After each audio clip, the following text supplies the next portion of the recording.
पहला क्वेश्चन आपके सामने है, मैंने उसे बाय किया। इस बात को कहने का क्या तरीका हो सकता है? 3 ऑप्शन आपके सामने है। आई said him bye, I bed him by, both of the above.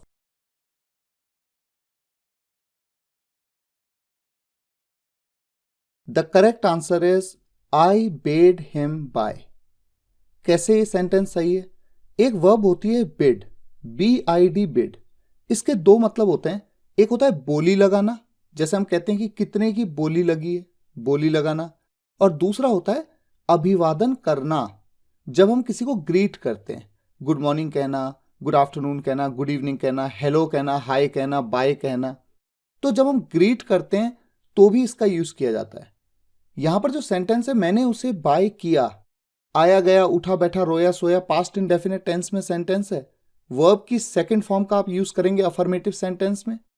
Bid की सेकंड फॉर्म होती है बेड, इसीलिए ये सेंटेंस सही है, आई बेड हिम बाय। और जो पहला वाला ऑप्शन है, आई सेड हिम बाय, मैंने उसे बाय कहा, यह भी गलत ना होता अगर इस सेंटेंस को इस तरह से बनाया जाता, आई सेड बाय टू हिम, क्योंकि से के साथ में टू का यूज किया जाता है। तो अगर मैं कहूं I said bye to him, तो भी सेंटेंस सही होगा, लेकिन यहां पर आई सेड हिम बाय, ये सेंटेंस सही नहीं है। क्वेश्चन नंबर 2, फटाफट काम समेटो, wrap up the work fast, wind up the work fast, both of the above.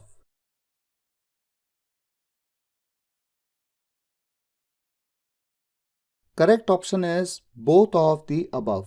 दोनों तरीके से बोल सकते हैं।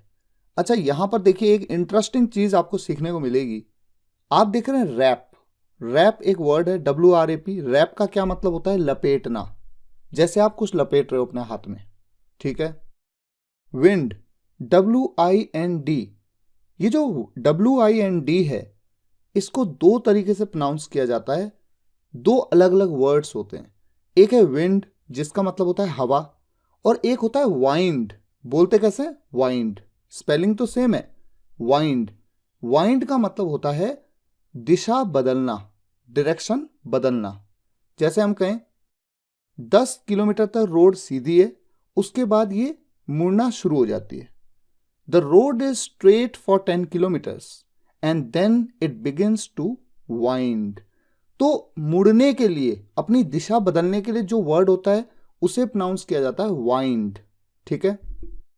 रैप अप और वाइंड अप, ये दोनों क्या हैं? 2 फ्रेजल वर्ब्स हैं ये, ठीक है। दोनों का मतलब होता है निपटाना, समेटना। तो यहां पर समेटने के लिए रैप अप और वाइंड अप दोनों का यूज किया जा सकता है। नेक्स्ट क्वेश्चन, क्वेश्चन नंबर 3, उसे दुखी मत करो, don't saddened him, don't sad him.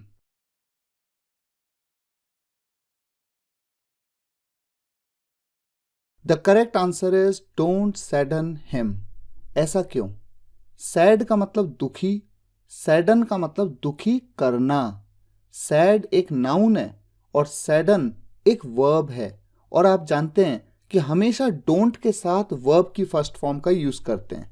जैसे कि मत जाओ, डोंट गो, मत आओ, डोंट कम, डांस मत करो, डोंट डांस, गाना मत गाओ, डोंट सिंग। तो जाना, आना, गाना, नाचना, ये सब क्रियाएं हैं। तो यहां पर सैडन, ये वर्ब की फर्स्ट फॉर्म है, सैड से बना है ये वर्ड, ये क्रिया है, क्रिया की फर्स्ट फॉर्म है सैडन, और इसका मतलब होता है दुखी करना।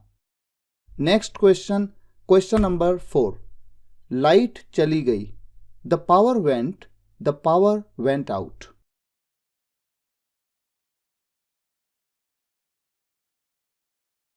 सही विकल्प है द पावर वेंट आउट।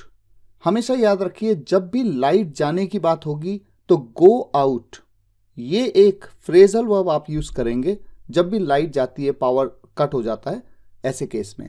तो यहां पर वेंट आउट क्यों कहा? क्योंकि लाइट चली गई, आया गया, उठा बैठा, पास्ट इंडेफिनिट टेंस में, तो वर्ब की सेकंड फॉर्म, तो गो आउट की जगह वेंट आउट का आपने यूज किया। Next question, question number 5, light आ गई है, the power is come, the power is back.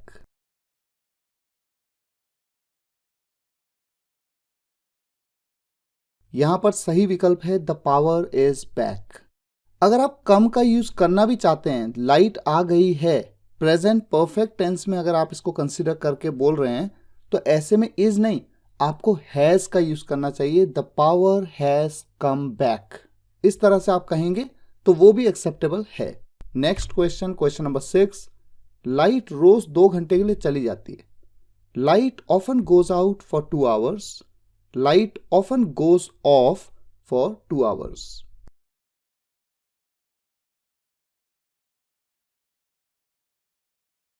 जैसा कि मैंने आपको पहले भी बताया कि गो आउट का आप यूज करते हैं जब भी लाइट जाने की बात होती है, तो यहां पर पहला वाला ऑप्शन सही है, light often goes out for 2 hours.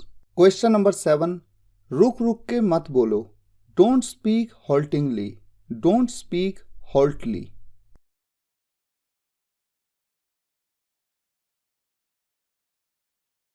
The correct answer is don't speak haltly. मत बोलो, don't speak.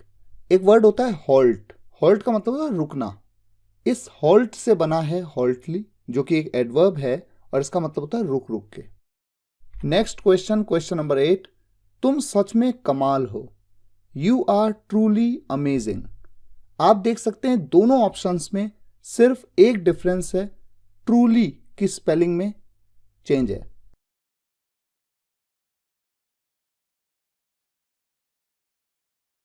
The correct option is option number 1, जहां पर ट्रूली की स्पेलिंग है TRULY। ये कंफ्यूजन कई स्टूडेंट्स को हो जाता है, क्योंकि ट्रू की स्पेलिंग होती है TRUE, तो लगता है कि उसके साथ LY लगा दिया तो ट्रूली हो गया TRUELY, जबकि ऐसा नहीं है, ई नहीं होता ट्रूली में, TRULY।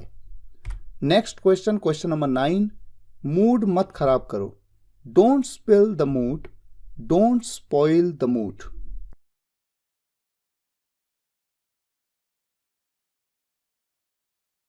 The correct answer is don't spoil the mood. Spoil का मतलब होता है खराब करना या बिगाड़ना। क्वेश्चन नंबर 10, खाना मत गिराओ, don't spill the food, don't spoil the food.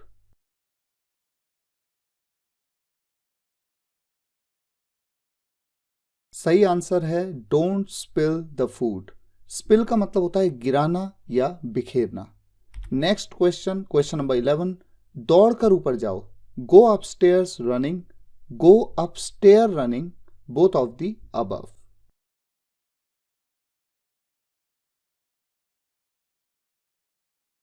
यहां पर आप देख सकते हैं कि ऑप्शन 1 और ऑप्शन 2 में क्या फर्क है। एक है अपस्टेयर्स और दूसरा है अपस्टेयर। पहले वाले में एस लगा है एंड में, दूसरे में नहीं लगा है। तो मैं आपको ये बताऊं कि ये जो सेंटेंस है इंपेरेटिव सेंटेंस है, किसी को आप ऑर्डर दे रहे हैं या रिक्वेस्ट कर रहे हैं, जाओ, कहां जाओ, ऊपर जाओ, तो उसके लिए अपस्टेयर ये जो वर्ड है ये एज एन एडवर्ब है, क्योंकि क्रिया के बारे में थोड़ा एडिशनल इंफॉर्मेशन देने वाला वर्ड एक एडवर्ब होता है। जब भी कभी आप इस वर्ड को एज एन एडवर्ब यूज करते हैं तो हमेशा इसके एंड में एस लगता है। तो यहां पर ऑप्शन 1 करेक्ट है, गो अपस्टेयर्स रनिंग। क्वेश्चन नंबर 12, ऊपर वाला कमरा मेरा है, upstairs room is mine, upstair room is mine, both of the above.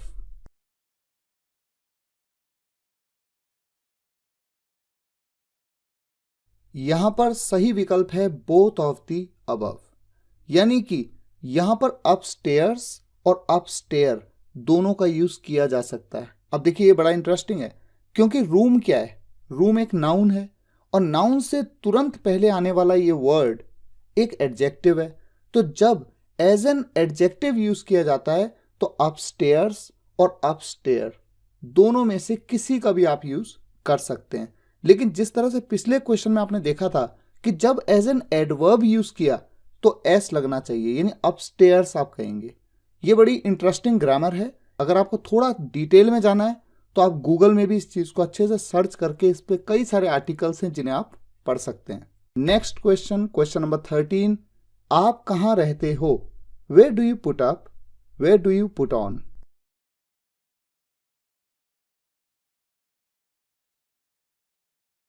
सही विकल्प है where do you put up. Put up एक फ्रेजल वर्ब है जिसका एक मतलब रहना भी होता है। यहां पर मैं लिव भी कह सकता हूं, वेयर डू यू लिव, लेकिन पुट अप का भी यूज आप कर सकते हैं। नेक्स्ट क्वेश्चन, क्वेश्चन नंबर 14, जूते पहन लो, put on the shoes, put up the shoes.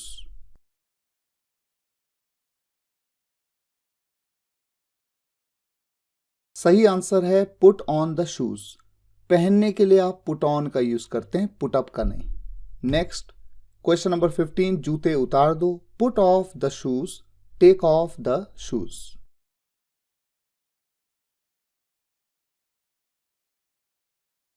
The correct answer is take off the shoes.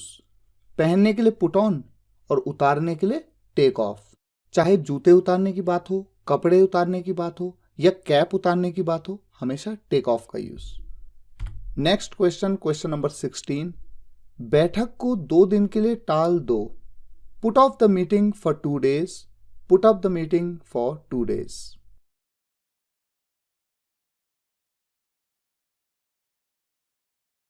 The correct option is option number 1, put off the meeting for 2 days।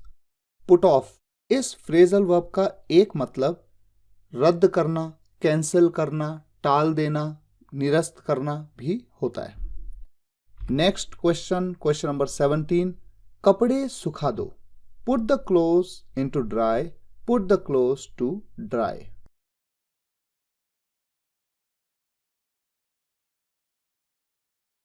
The correct answer is put the clothes to dry. Put the clothes, रख दो कपड़ों को, to dry, सुखाने के लिए। यहां पर into का कोई सेंस नहीं बनता है और ये सेंटेंस बहुत ही कॉमन है, कई बार कवर किया जा चुका है, तो मुझे नहीं लगता कि आपको इसमें कोई दिक्कत होनी चाहिए। नेक्स्ट क्वेश्चन, क्वेश्चन नंबर 18, मैं मजे कर रहा हूं, I am having fun, I am getting fun, both of the above.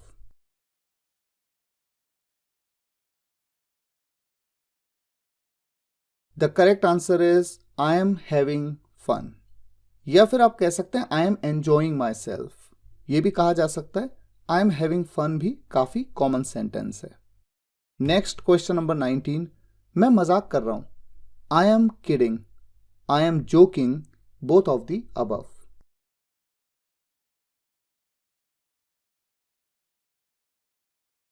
The correct answer is both of the above.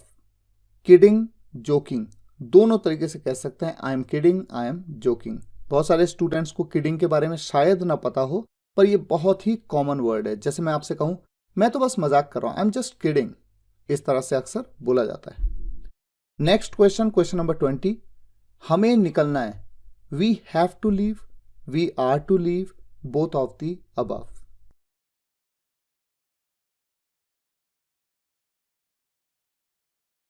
The correct option is option number 3, both of the above. आपने modal verbs के video में सीखा है, has to, have to की जगह पे is to, am to, are to का भी यूज किया जा सकता है सेम सेंस के लिए, जब आपको किसी काम को करना है। यहां पर वी का यूज हो रहा है, वी के साथ में हैव टू का यूज होगा या फिर आर टू का, तो दोनों तरीके से सेंटेंस को हम बोल सकते हैं। नेक्स्ट क्वेश्चन नंबर 21, ये 2 मेरी फोटो हैं, दीज 2 आर माई फोटोज। आपके सामने 2 ऑप्शन है, दोनों में सिर्फ स्पेलिंग का फर्क है। पहला वाला है PHOTOS और दूसरा है PHOTOES।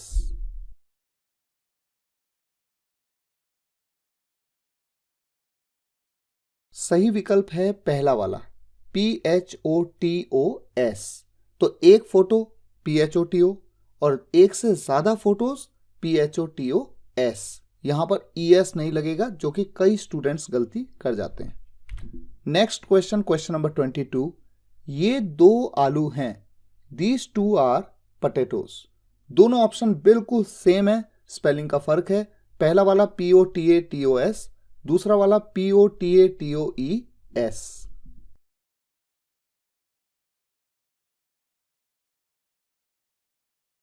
यहां पर सही ऑप्शन है ऑप्शन नंबर 2, जहां पर आप देखते हैं कि पटेटो के साथ ES का यूज होगा।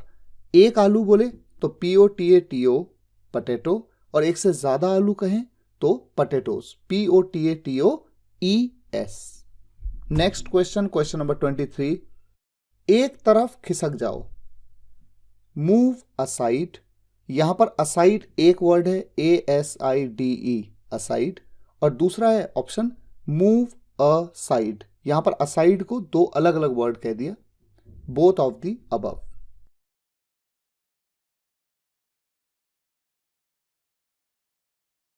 The correct option is option 1।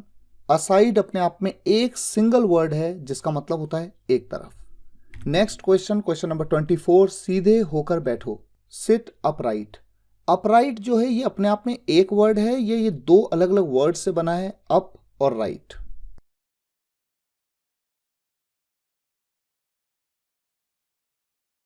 यहां पर भी ऑप्शन 1 सही है, अपराइट एक सिंगल वर्ड है जिसका मतलब होता है सीधा।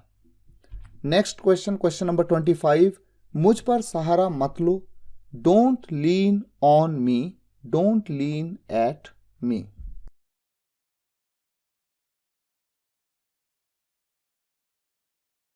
The correct answer is don't lean on me. और इसके पीछे लॉजिक क्या है? लीन ये एक ऐसी वर्ब है, एक ऐसी क्रिया है जिसका मतलब होता है सहारा लेना, और इसके बाद हमेशा प्रेपोजिशन ऑन या अगेंस्ट का यूज करते हैं। यानी यहां पर सेंटेंस को मैं डोंट लीन ऑन मी की जगह पे डोंट लीन अगेंस्ट मी भी बोल सकता हूं, लेकिन डोंट लीन एट मी नहीं बोल सकता। नेक्स्ट क्वेश्चन, क्वेश्चन नंबर 26, जिद्दी मत बनो, don't be stubborn, don't be obstinate, both of the above.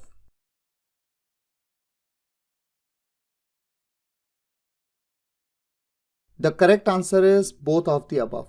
Stubborn और ऑब्स्टिनेट दोनों का मतलब होता है जिद्दी। नेक्स्ट क्वेश्चन, क्वेश्चन नंबर 27, नंगे पैर मत चलो, don't walk barefoot, don't walk बेयरफुटेड।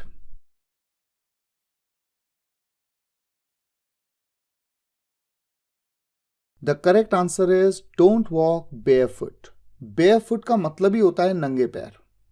Next word 28, मुझे कुछ पैसे दिलवा दो, give me some money, get me some money.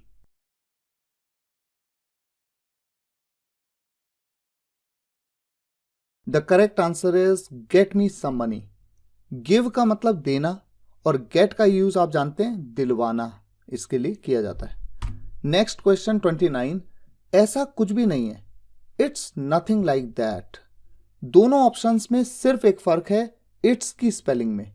पहला वाला है ITS इट्स, और दूसरा वाला है IT'(S).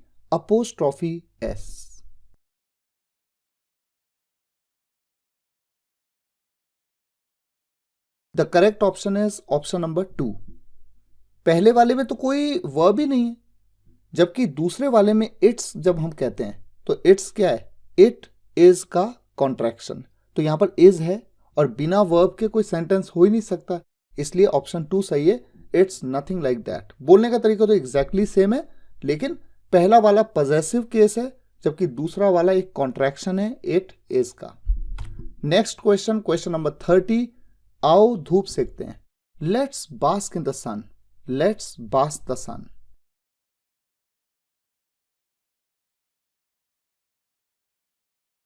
The correct option is option number 1, let's bask in the sun.